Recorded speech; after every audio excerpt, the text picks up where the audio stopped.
देखिए, पिताजी नौकरी कर रहे हैं साहब, पिताजी को सरकारी नौकरी में मिलते हैं 50,000। पिताजी का सीना चौड़ा, 50,000 कमाता हूं। गलती से पिताजी को 2 बेटे हो गए।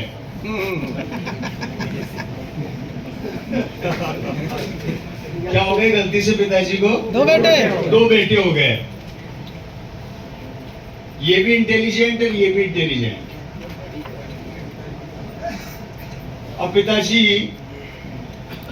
पूरी ताकत लगा दी, जैक लगा दी, चेक लगा दी, ज्यादा से ज्यादा दोनों बेटों में से एक बेटे को नौकरी की व्यवस्था करवा दी।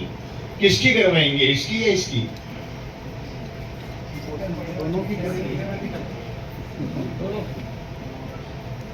आंकड़े बताते हैं एक फादर एक समय के अंदर अपनी पूरी पावर लगा के एक आदमी को सरकारी नौकरी दिलवा सकता है, अगर वो अप्रोचेबल है तो।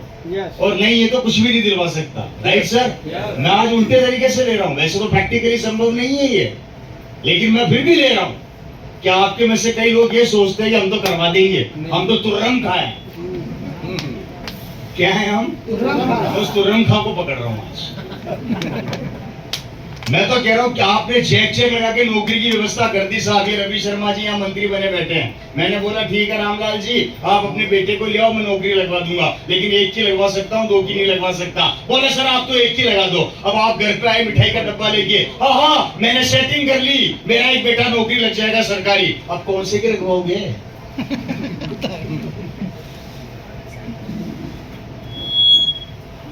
किसके लगवाओगे, चुन्नू की या मुन्नू की?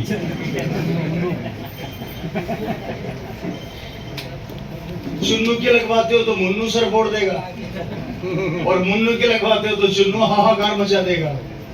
अब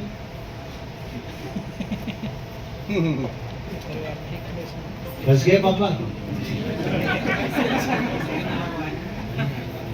फंस गए ना?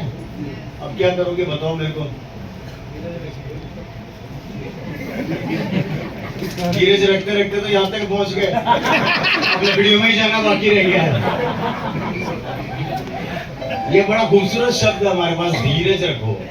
सब्र का फल मीठा होता है, ज्यादा सब्र करेगा तो सड़ भी जाता है।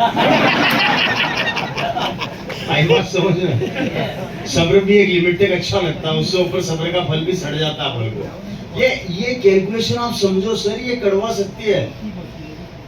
कैसे सरवाइव करेंगे ये बच्चे? Right sir? आप इसको नहीं लगा सकते, इसको नहीं लगा सकते, चलिए तो नौकरी खत्म, अब आप कर ही नहीं सकते। इसकी लगा दी तो इसकी बीवी खून पी जाएगी, इसकी लगा दी तो इसकी बीवी खून पी जाएगी, और परिवार अलग।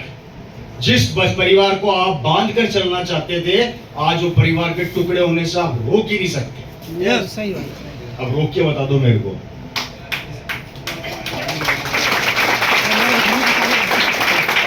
अब आ जाओ बिजनेस में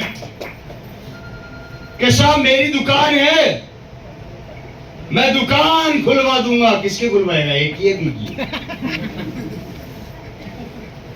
अरे मैं इस बच्चे की खुलवा दूंगा, इसके नाम कर दूंगा, 50 साल से दुकान कर रहा हूं, और दूसरे को नई दुकान खुलवाऊंगा। तो दूसरा हाथों हाथ बोलेगा पापा नई दुकान मुझे क्यों खुलवाओगे, मेरा धंधा तो बाद में सेट होगा, उसको बनाया दे रहे हो। ये लो लड़ाई फिर चलो। अब कैसे रोकोगे इस कलेश को?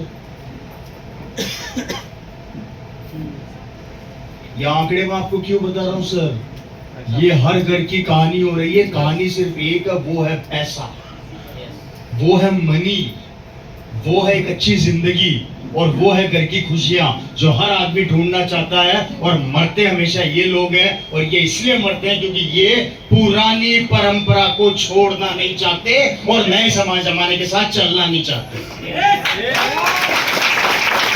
पुरानी परंपरा को छोड़ना नहीं चाहते और नई परंपरा के साथ चलना नहीं चाहते, और उसी कारण से आज हिंदुस्तान के बहुत से परिवार और बहुत से बच्चे बेरोजगार घूम रहे हैं। काम धंधा बचा नहीं है, उनको काम धंधा मिल नहीं रहा। इसलिए पहला काम, पुरानी विचार और अवधारणा को बदल दो।